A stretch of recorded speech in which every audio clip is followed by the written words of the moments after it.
When Evil Lurks is an Argentinian horror film that takes the trappings of a possession film and applies it not just to people, but to the very land itself. There are some truly shocking moments of body and psychological horror in this film, but what's interesting is the way the scares come from the characters in the film being unable to overcome their base instincts even as they know, we get confirmation of it, that they know what to do to protect themselves and others. This is not a movie about some unknown evil, or even that mysterious of an evil. It might seem mysterious at first because what the evil wants is truly so straightforward that you have a hard time, or at least I did, separating this feeling that there's an underlying desire we're not seeing. In truth, it really is as simple as the evil wants to propagate itself, and where it propagates itself, suffering follows. The film is about a pair of brothers that live in farmland in rural Argentina who come across a really horrific scene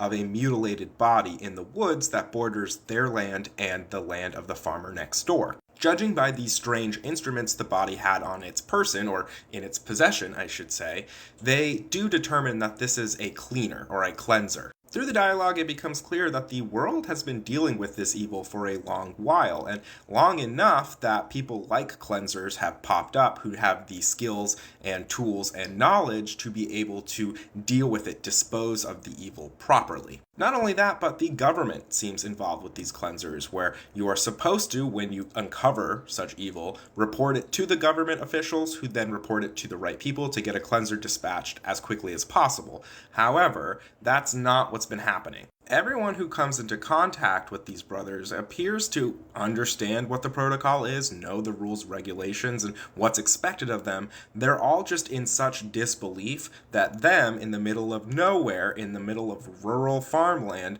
would ever be subjected to it. And that disbelief is so pervasive that it lets them discount and turn a blind eye to very clear signs and evidence that no, the evil is here. And as things escalate and it just becomes even more clear that there's simply no other explanation, they can't seem to pull themselves away from these base instinct and impulses that are actively harming them, even though we hear them repeat the rules, protocol, and things that they can do to keep everyone safe. My first impression was this film might be about pandemic response in the wake of COVID, where other people do seem to know what precautions to take to keep themselves and others safe and simply either choose not to for convenience sake or seem pressured into by society at large to just pretend this isn't happening. However, the film's writer and director, Demian Rugna, went on to clarify that the film is about pesticides and the poison they represent. This makes a lot of sense when you think about some of these precautions that the characters are supposed to take and the ways that they fail at those.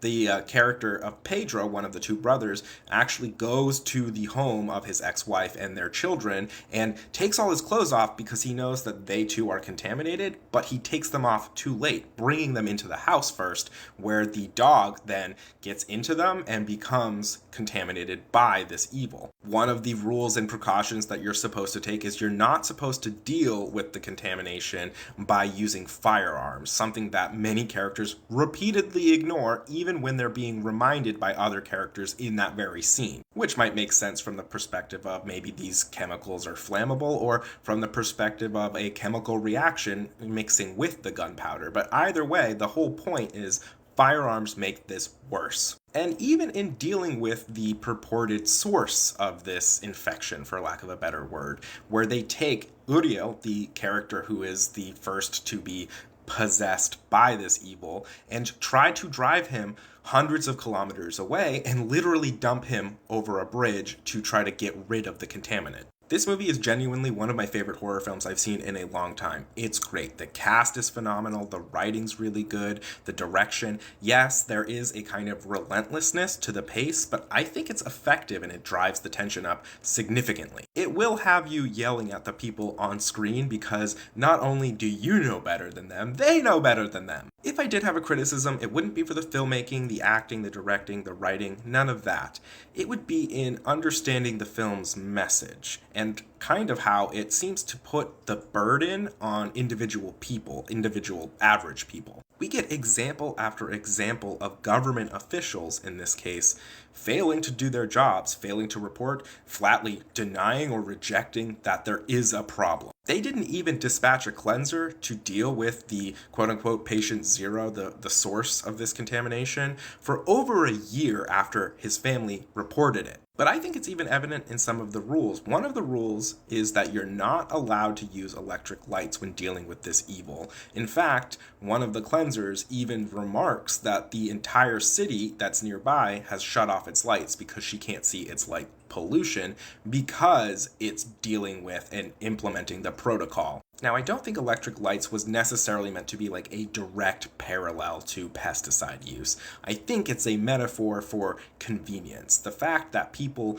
could not deal or, change the entire structure of their lives to avoid electric lights, even if it would save their lives, is the point, right? It's this implication that you can't live without convenience, even for your own good. Messages in film are honestly hard to do, especially when you're covering or making a metaphor of a real life harm to the community you're from. Argentina being famously one of the places of the world that was using a lot of pesticides that was causing harm and health issues to the people of Argentina in rural farmland communities.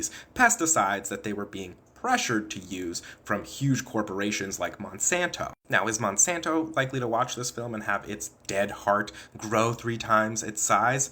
No, right?